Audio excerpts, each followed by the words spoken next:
আজ আমি চাল কুমড়ো দিয়ে আর চিংড়ি মাছ দিয়ে একটা কৌড়া করব বন্ধুরা। তো তোমাদের কাছে শেয়ার করছি, তোমরা দেখে নাও আমি কিভাবে বানাই। তো এই দেখো, প্রথমে চাল কুমড়োটাকে আমি কুচি কুচি করে কেটে নিয়েছি আর চিংড়ি মাছটাকে ভেজে নিয়েছি। এখন আমি কি করব, এখানে পেঁয়াজ আর রসুন, পেঁয়াজ কুচি আর রসুন কুচি করে রেখেছি। এখন কিভাবে বানাই বন্ধুরা তোমরা দেখো। তো কড়াইটা আমার গরম হয়ে গেছে, এখন আমি তেল দিয়ে দিচ্ছি।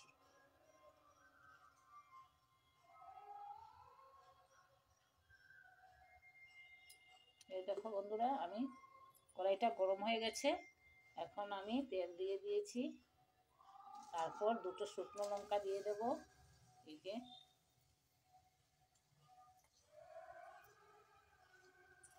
এখন পেঁয়াজ কুচি আর রসুন কুচিটা দিয়ে দিচ্ছি।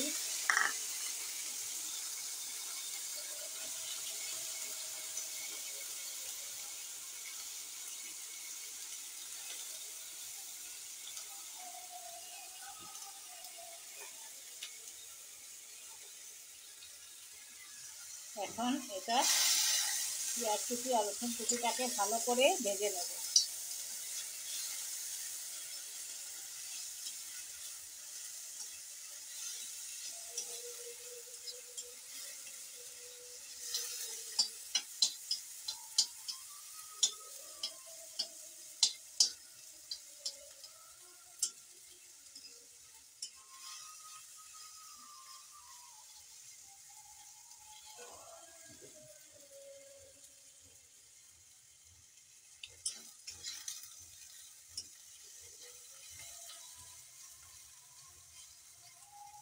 ভালো করে পেঁয়াজ আর রসুনটাকে আমার ভালো করে ভাজতে হবে, কারণ নাহলে কাঁচা একটা গন্ধ হবে।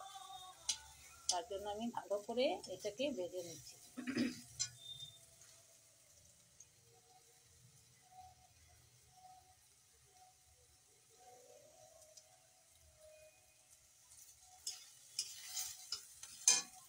টমেটোটা এখন দিয়ে দিলাম।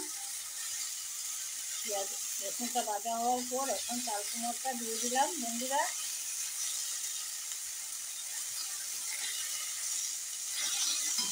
এখন এটাতে বেশি কিছু মশলা লাগবে না আমার, শুধু অল্প একটু লঙ্কার গুঁড়া আর একটু হলুদের গুঁড়া দেবো, আর কিছুই দেবো না।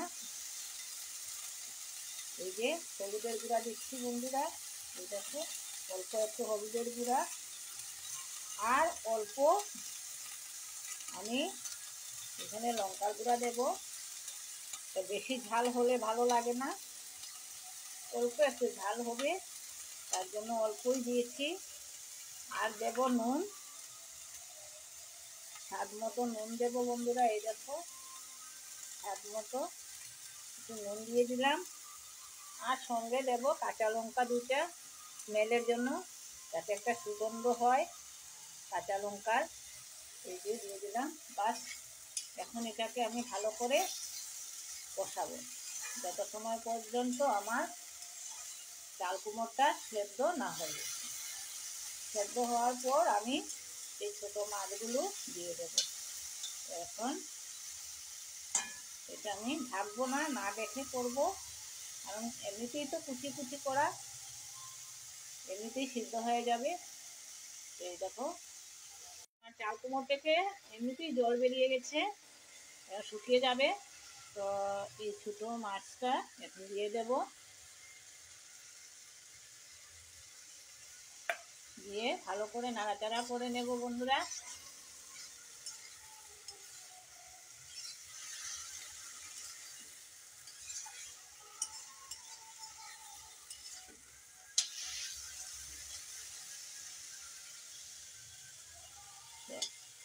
আমি চাল কুমড়ো দিয়ে ছোটো মাছ এভাবে একটা করো বানাই বন্ধুরা। তোমরা এভাবে খেয়েছো কিনা জানি না, যদি না খেয়ে থাকো তাহলে এভাবে একবার বানিয়ে খেয়ে দেখবে। আশা করি তোমাদের ভালো লাগবে, খারাপ লাগবে না। তো এখন আমি শুধু ভালোভাবে চাল কুমড়ো আর ছোটো মাছটাকে কষিয়ে নেব। তো তোমরা দেখতে থাকো বন্ধুরা। তো আমার চাল কুমড়ো আর ছোটো মাছের করোয়াটা আমার হয়ে গেছে বন্ধুরা, দেখো। তোমাদের কেমন লাগলো জানি না, যদি ভালো লাগে তাহলে আমাকে একটা লাইক শেয়ার কমেন্ট করে দিও। আর বাসাতে একবার হলে বানিয়ে খেয়ে দেখবে। আমি ধনেপাতা দেইনি কারণ তোমাদের দাদা ভালোবাসে না, তার জন্য। তোমরা চাইলে ধনেপাতাও দিতে পারো কুচি কুচি করে। তো এটা ভীষণ টেস্টি একটা খাবার, আমাদের খুব প্রিয়। আজ বানিয়েছি তো তোমাদের কাছে শেয়ার করলাম। তোমরা যদি ভালো লাগে আমাকে কমেন্ট করে জানিয়ে দিও, লাইক শেয়ার করতে ভুলবে না বন্ধুরা। আমি আবার আসবো তোমাদের কাছে নতুন আরেকটা রেসিপি নিয়ে। ততক্ষণের জন্য তোমরা সুস্থ থেকো, ভালো থাকো, পেট খুশি তো মন খুশি। বাই।